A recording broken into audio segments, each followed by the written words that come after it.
এই জগতে অনেক দেবদেবতা আছে, তাদের সবার পুজোর রকম, পুজোর বিধি, পুজো মন্ত্র সবটাই আলাদা, এবং তাদেরকে হয়তো সন্তুষ্ট করার নিয়মটাও একটু আলাদা আলাদা। কিন্তু এমন একজন আছেন যিনি অল্পতেই সন্তুষ্ট, যিনি সামান্য জল, ফুল, বেলপাতা, ভক্তের ভক্তিতেই তিনি সন্তুষ্ট। তিনি আর কেউ নয়, তিনি হলেন স্বয়ং দেবাদিদেব মহাদেব, স্বয়ং ভোলানাথ।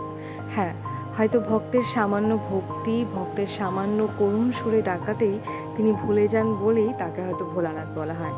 তাই এর আগে যখন তাকে নিয়ে একটা কাজ করেছিলাম, সেই কাজের ছবিটা দেওয়ার সাথে সাথেই একজন নিয়ে নিয়েছিল, এবং পরবর্তীতে সেই ছবিটা পোস্ট করার পরে অনেকেই আমার কাছে সেটা চেয়েছিল, কিন্তু সেই সময় সেটা তাদেরকে দিতে পারেনি। বলা যায় আমার একরকম শারীরিক অসুস্থতা চলছে, সেই কারণে আমি সেই সময় বানাতে পারিনি।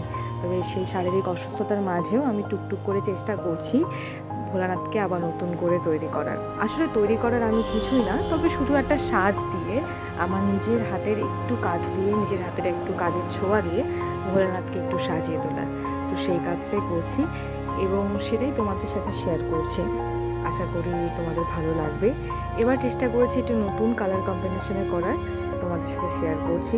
কেমন লাগছে অবশ্যই বলো, নতুন কোনো সাজেশন থাকলে, নতুন কোনো কালার সাজেশন থাকলে অবশ্যই জানিও।